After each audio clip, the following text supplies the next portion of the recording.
a nuestro país y en principio en medio de la situación en la que vivimos, donde el precio de los combustibles están bastante elevados, el hecho de que se amplíe por 10 años más los lotes, la concesión de los lotes petroleros en el norte del Perú? Significa, diría yo, ponerle en entredicho el futuro de Petroperú. La razón es muy sencilla. En estos tiempos que corren, no hay ninguna empresa en el mundo para que tenga viabilidad económica y financiera que no tenga negocio integrado. Una empresa que tiene una refinería y que no tenga campos propios de producción petrolera, no hay manera. Es decir, si esos lotes, por lo menos que tiene una producción promedio de $20.000, 20.000 barriles diarios, si no pasasen a los ámbitos de Petroperú, el futuro de Petroperú estaría en cuestión. Y esta enorme refinería que cuesta mucho dinero a los peruanos, que está en torno a 5.500 millones, sin duda no tendría viabilidad económica en este momento. Estamos hablando de la refinería de Talara, que recientemente ha sido inaugurada y se ha puesto en operación. Se supone que va a procesar 95.000 barriles diarios. Es el proyecto inicial de 95.000 barriles diarios.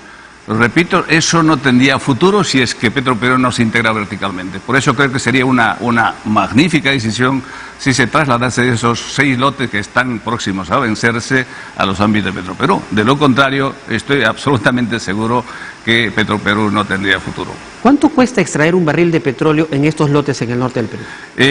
Bueno, en el noreste aproximadamente está en torno a $30. Hay varias cifras, podría estar fluctuando entre 30 y $35 el barril. Va a depender de la calidad del petróleo también. Va a depender de la calidad y de hecho es una zona geográfica que el coste de producción es relativamente bajo respecto a lo que podría ser en la selva peruana, sin duda. De acuerdo. Le cuesta 30 o $35 extraer el petróleo. ¿Y a cuánto le venden estas concesionarias a la refinería Talara, que está ahí al costadito? Está en torno a $100, $110, depende cómo están los precios de paridad internacional. Es decir, no se olviden ustedes, o no te olvides, Julio, de que los precios que compra Petroperú de petróleo es con precios internacionales. Por lo tanto, eso sin duda encarece los productos que refina al mercado. Me cuesta obtener $30, $35 y lo vendo a $100. Entonces el margen de utilidad es gigante. Por supuesto, las empresas que están en el negocio del upstream, el negocio es impresionante. En cambio, las empresas que están en el negocio del downstream, como el caso de Petroperú, que es básicamente refinación y comercialización, sus márgenes de refinación están en torno a aproximadamente $5, $6, $7 por barril. Y eso es poquísimo, pero por eso el debate en este momento es en el siguiente sentido. Si lográsemos que esos 6 lotes pasasen al ámbito de Petroperú, tendría Petroperú un campo propio de producción y con eso minimizarían costos y los márgenes de refinación estarían en torno a $30. Y explico.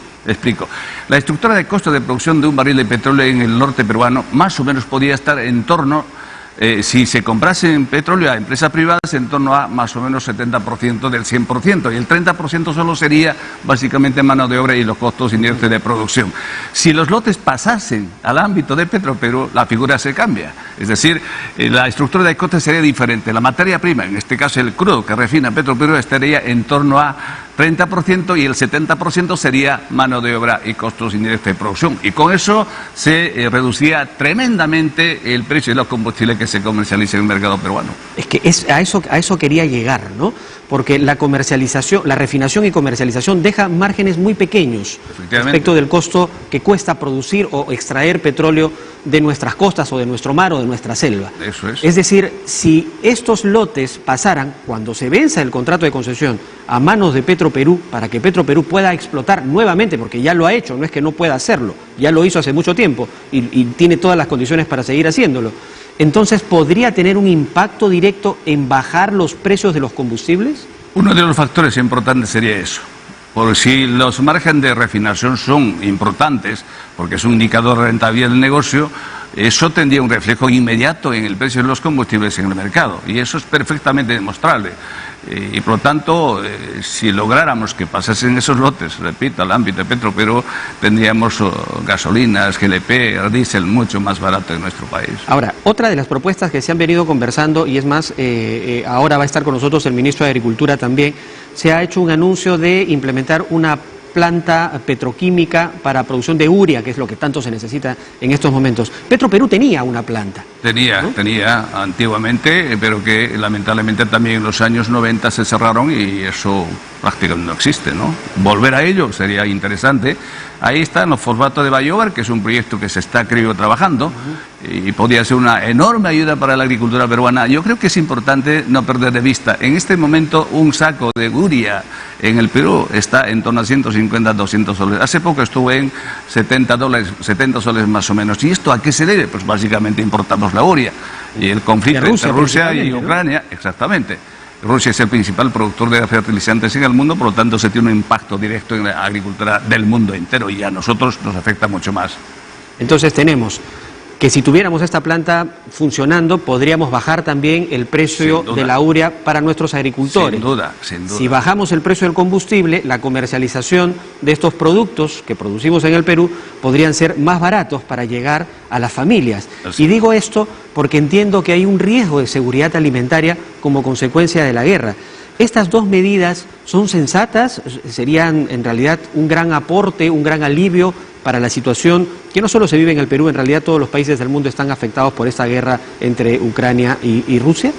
Sin duda, diría incluso 3 tormentas se avecinan al mundo entero. La seguridad alimentaria, el riesgo de seguridad alimentaria, el tema del riesgo de la humanidad, el peligro de la crisis humanitaria y el tema del riesgo de la crisis de la deuda soberana. Son 3 grandes riesgos que en este momento se enfrenta la humanidad y el tema alimentario a nosotros nos afecta fuertemente, ¿no? Eso, sin duda, la pandemia ha triplicado el índice de pobreza en nuestro país. Habíamos alcanzado el 10-11% de pobres en el Perú, ahora estamos cerca al 30%. 30%. Eso es preocupante. Un tercio de la población peruana está por debajo de la línea de pobreza. De acuerdo. Entonces, ¿qué otras medidas deberían tomarse desde el Ejecutivo para que permitan reducir este índice de pobreza que lamentablemente se ha incrementado en solo 2 años? Bueno, la pobreza en nuestro país se ha convertido en un problema estructural. Esto viene desde tiempos atrás y la pandemia lo que ha hecho es disparar 10 puntos porcentuales, tuvimos 20% y ahora estamos en 31-32%. Eso podría combatirse, pues bueno, con distintas medidas, ¿no? Evidentemente para mí lo más importante es la educación, pero en una coyuntura de crisis global como actualmente se vive, tiene que tener primero un plan, digamos, de contención a los efectos de la crisis, cosa que en este momento no se tiene, porque las medidas que se han ensayado en los últimos meses en nuestro país no son medidas que ataquen el problema de fondo. Y el problema de fondo es que un tercio de la población peruana, más o menos 10 millones de peruanos, están por debajo de la línea de pobreza. Por lo tanto, creo que esa es la población que necesita urgentemente atención, porque son peruanos que no tienen empleo, que no tienen ingresos, y creo que por ahí deberían ir las medidas más direccionadas, más puntuales, más orientadas, para que el dinero que el Estado está gastando en ello sea más eficiente. Eso significa que la generación de empleo también es un punto importante, clave, significativo para poder combatir esta amenaza de la pobreza. Con la recuperación del año 2021, que no es realmente recuperarse, es más bien un rebote de la economía, pues no se logró compensar la pérdida de empleo que hemos tenido durante el año 2020. Ese es el gran reto, cómo logramos generar empleo en nuestro país.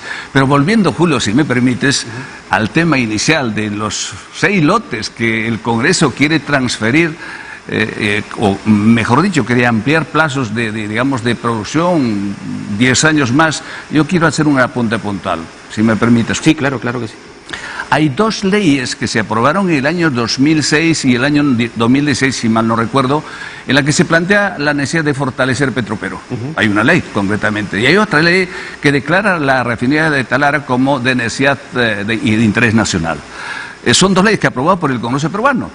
Y si este Congreso actual no quiere cumplir lo que se dicen en estas leyes aprobadas por congresistas peruanos, pues estamos en todo caso incumpliendo un mandato legislativo. ¿Y eso qué quiere decir? Quiere decir de que estaríamos apoyando a empresas que no cumplieron con los compromisos y programas de inversión cuando firmaron los contratos de concesión de los lotes. Cuando firma una empresa lotes peruanos para 30 o 40 años y se comprometen, y señalan en el contrato como que tienen viabilidad económica, técnica y financiera.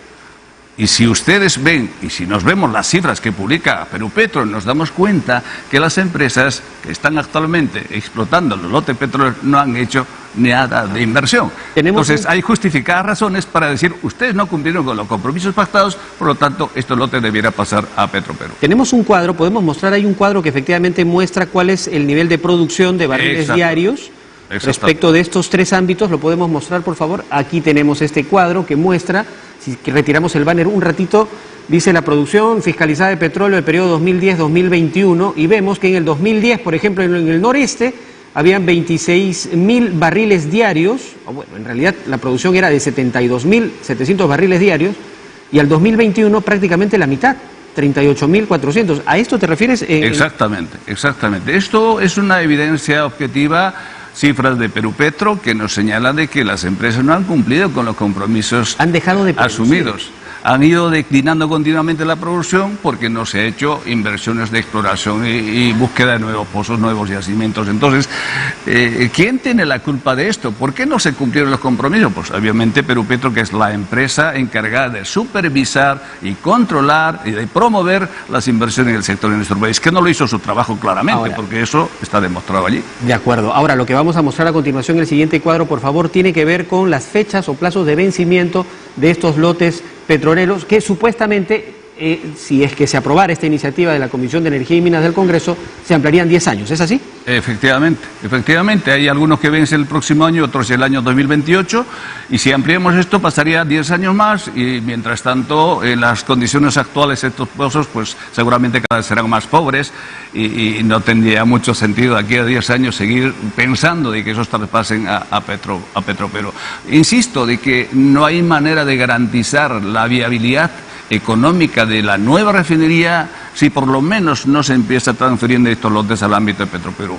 Eso significa que tendría producción propia de 20.000 barriles aproximadamente, y creo que Petroperú podría tener alguna posibilidad de crecimiento, de supervivencia como empresa pública del Estado. ¿Cuál es la demanda que existe en nuestro país para combustibles producto del petróleo?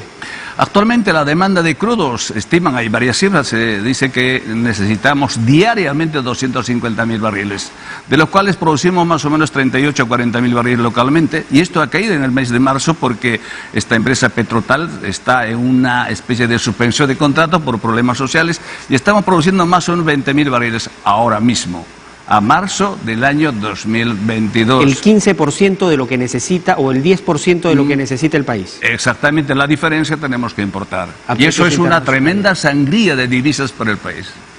¿Y la capacidad de refinación que tiene Petroperú? La nueva refinería está diseñada para 95.000 barriles de petróleo, y bueno, la de La Pampilla, en este caso Relapasa, tiene para 117.000 barriles. Hay una diferencia entre una y otra, es una refinería igualmente moderna. Somos un país deficitario básicamente en diésel y GLP, y tenemos que importar. Es decir, hay una serie de problemas que tiene el país con un poquito de imaginación y creatividad, y sobre todo con sentimiento peruano, o sea, con sentido de país, debiéramos hacer que nuestro recurso cuesta $30 extraerlo.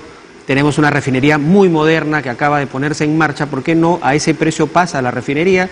Para que nos ayude a bajar el precio de los combustibles. El gráfico que mostrábamos allí se demuestra claramente que hay una declinación creciente porque no hay inversión en el sector, no se promueve la inversión.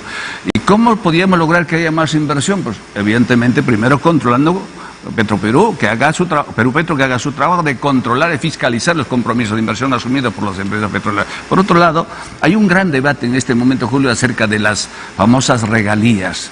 Las empresas que firman un contrato saben cuánto van a pagar. A pesar de esos altos porcentajes de regalías, las empresas son rentables. Hay una banda de 18 a 49% de regalías en nuestro país en el sector de hidrocarburos.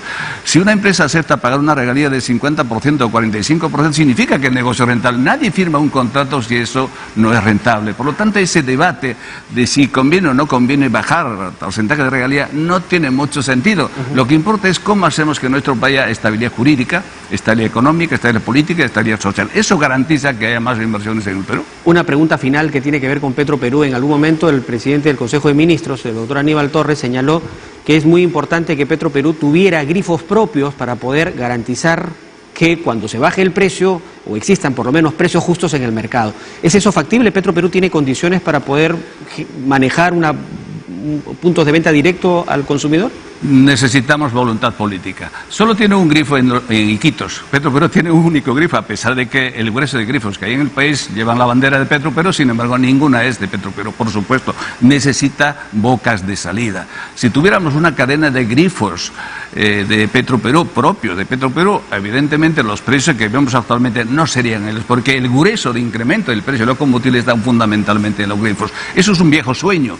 que viene desde tiempos atrás. Tuve el privilegio de ser presidente de Petroperú, promoví ese deseo de tener grifos propios, cisternas propias, planta de almacenamiento más grande para optimizar las importaciones de crudo y digamos, integración vertical de Petroperú, pero que eso como que se quedó en el camino. Muy bien, gracias Alejandro por estar esta mañana con nosotros. Nos queda Gracias claro a ti. tu explicación. Muchas gracias. Alejandro